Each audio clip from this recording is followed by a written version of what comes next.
Hi, this is Julia Espy, and today I'll be sharing with you one out of the 5 things that great dads never do from ifiwereyourdaddy.com. Great dads never play bad cop. Now think of the image of the bad cop in the movies. What are they like? They're usually the ones that no one likes. They're so unfair.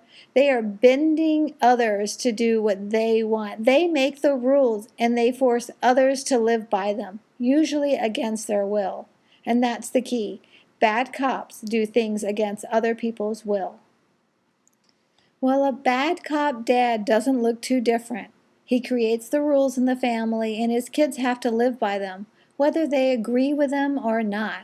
So when kids obey, it's because they have to, not because they necessarily want to. And as a result, at some point, maybe as teens, they'll be likely saying, "He's not fair. He doesn't understand me. He's so controlling." And as kids grow up, they push against rather than work with you. So here's what great dads do instead. Rather than rules, they make agreements with their children. They get willing partners, the happy, cooperating kind of partner. I interviewed Dr. John Gray, author of the bestseller Men Are From Mars, Women Are From Venus, and he taught me a masterful, easy way to get kids to cooperate. And guess what? I tried it out on my son that night.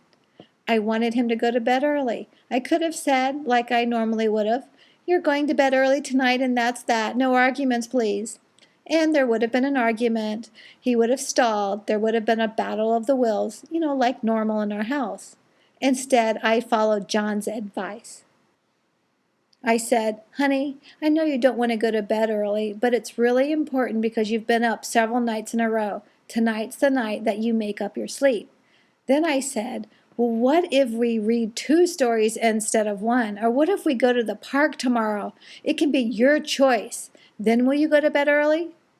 See, I had decided on something I could easily do, like John told me to. Some benefit to my son that's preferably not food related. And lo and behold, he ran to his bedroom saying, "I want to go to the park tomorrow," and he jumped into bed a whole hour early. No fighting, no complaining, and he was excited about it too. I was like, wow, this really works. John told me that children are naturally hardwired to cooperate. Their survival depends on it. And when parents know this, they can create win-win situations for everyone. So here's another example how great dads negotiate with older children. International speaker Terry Tillman wanted his teenage daughter home on the weekends by 10 o'clock p.m. She wanted to stay out till 2 a.m. There was quite a difference. He could have just said, "Honey, that's the way it is. You live in my house. These are the rules."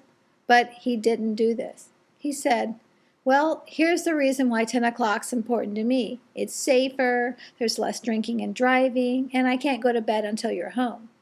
She responded with, "Yeah, but 10 p.m., Dad, come on. All my friends get to stay out later than that." So together they came up with an in-between time, a time that they can both live with. They settled on 12 p.m. He just didn't stop there. He said, "Well, what if you're late? What if you come in at 12:01 or 12:05? What's going to happen? What are the consequences?"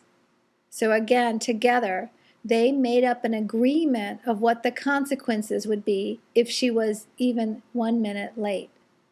Then he says to her, "So, honey, we have a deal now. Do you understand everything?" She said yes. "Do you agree to it?" She nodded. And then, of course, they settled on the consequences. So whether your kids are young or old, the 3 questions are, do you understand? Do you agree? And what are the consequences? Great dads never play bad cop. They just don't need to. They know it's far better to get their kids' cooperation.